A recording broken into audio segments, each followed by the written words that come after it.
काफ़ी कयास लगाए जा रहे थे कि क्या पावर स्टार पवन सिंह इस साल चुनाव लड़ेंगे नहीं लड़ेंगे, तो इन सब को खारिज करते हुए आसनसोल से उन्हें टिकट दे दिया गया। फिर कोई कंट्रोवर्सी हुई और आसनसोल का टिकट उन्होंने रिटर्न कर दिया।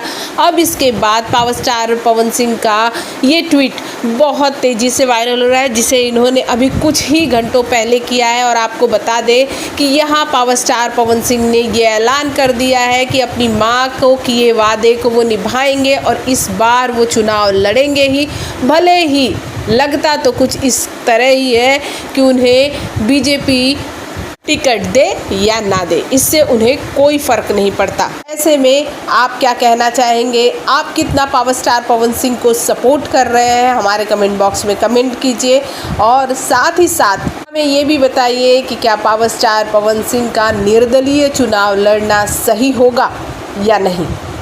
पूरी जगत की हॉट और मसालेदार गॉसिप के लिए हमें सब्सक्राइब करना बिल्कुल ना भूलें।